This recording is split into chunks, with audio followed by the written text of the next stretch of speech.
ကျွန်တော်တို့တွေ GPT ဒုကိုင်းဖြစ်တဲ့ကျွန်တော် reading ဖြေတဲ့အခါမှာတပိုလုံးရဲ့ဒီ reading ရဲ့ပေးထားတဲ့တပိုလုံးလည်းကျွန်တော်တို့နားလေတယ်အကြံဉာဏ်နားလေတယ်ပေါ့နော်မေကုန်းကိုလည်းနားလေတယ်အောက်ကရွေးရမယ့်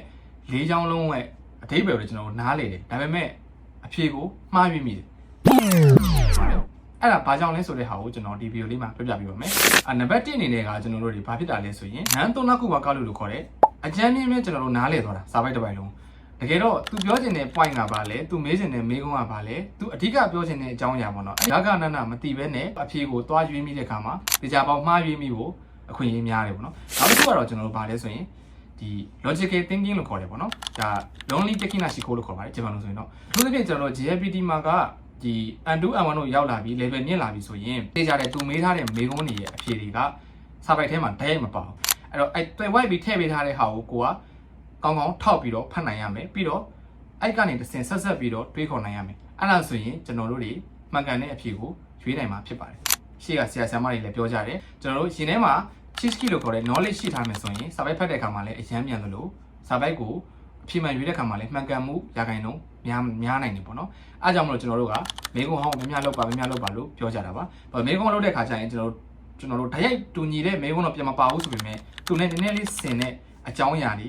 အဲ့ဒီဟာလေးတွေကျွန်တော်ပါတယ်ပေါ့အဲ့တော့စာပိုက်တစ်ပိုက်ကိုဖြတ်ကနေအပေါ်တစ်ကြောင်တော့ဖတ်လိုက်တဲ့အချိန်မှာဒီစာပိုက်ကဘယ်အကြောင်းကိုပြောတာလဲဆိုတာကိုကျွန်တော်တို့နည်းနည်းလေးရင်ထဲမှာဘုသူဒ္ဓရှိထားမယ်ဆိုရင်စာပိုက်ဖက်ကလည်းပုံမြန်သလို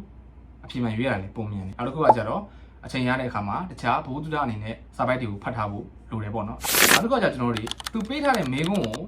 တိချာလေးမဖတ်မိတဲ့တံမျိုးလေးရှိတတ်တယ်စာရေးသူကပြောချင်တဲ့ဟာကိုမေးထားတာလားစာပိုက်ထဲမှာတခြားအရာကိုရှာခိုင်းတာလားပေါ့နော်ဥပမာကျွန်တော်တို့တွေတော်တော်များများဖြစ်တာပေါ့နော်ဒီ GPT ရဲ့အဲ့ဒီဒုကိုင်းထဲမှာဆိုရင်ကျွန်တော်တို့တချို့စာရေးသူကဘာတွေရေးထားလဲဆိုရင်အပြင်လောကနဲ့စန့်ကျင်တဲ့အတွေးခေါ်လေးတွေကိုသူတို့ထည့်ရေးလေးရှိတယ် GPT ရဲ့လှည့်ကွက်လေးတွေပေါ့နော်ကျွန်တော်တို့ကစာရေးသူကဘယ်လိုထင်နေဆိုတဲ့ဟာကိုမရွေးမိဘဲနဲ့ဒီပိုင်လုံးကိုပြန်ခြုံဖတ်လိုက်ပြီးတော့အပြင်လောကမှာဖြစ်နိုင်ခြေရှိတဲ့ဟာမျိုးကိုကိုယ့်ရဲ့အတွေးခေါ်နဲ့ပေါင်းဆက်ပြီးတော့ရောချပြီးမှားရွေးမိတတ်တယ်အဲကြောင့်မလို့မေးခွန်းလည်းတစ်ခြားဖတ်ဖို့လိုတယ်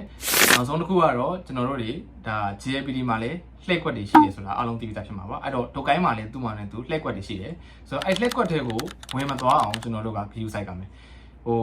ဒါမေကုန်းထုတ်တဲ့သူတွေကလည်းဒါ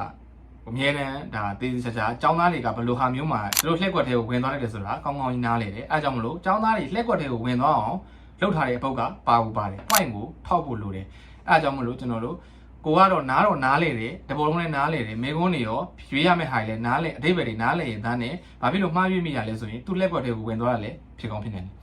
အနှစ်ချုပ်ပြောရမယ်ဆိုရင်တော့မေကုန်းဟောင်းတွေများများလေ့ကျင့်ပြီးတော့မှကျွန်တော်တို့ကိုကဘယ်လိုလက်ကွက်တွေကိုပါသွားတာမျိုးဖြစ်တယ်လေအဲ့ဒါကိုကတကယ်ဆောင်းဝဲဖြစ်တဲ့ခါကျရင်တတိထားရမယ်ဆိုတာရယ်လေးလေးမေးထားရှိတယ်မေကုန်းတွေရဲ့ဒီဘုဒ္ဓအခြေခံလေးတွေကိုသိထားမယ်ဆိုရင်တကယ်ဆောင်းဝဲဖြစ်တဲ့ခါမှာကိုကဖတ်ကြတာလည်းပုံမြန်တယ်လို့ပြင်မှန်ကိုလည်းပို့ပြီးတော့မှန်ကန်အောင်ရွေးနိုင်မှာဖြစ်ပါတယ်ဆိုတော့အားလုံးပဲအကျိုးရှိမယ်လို့မျှော်လင့်ပါတယ်အားလုံးကျေးဇူးတင်ပါတယ်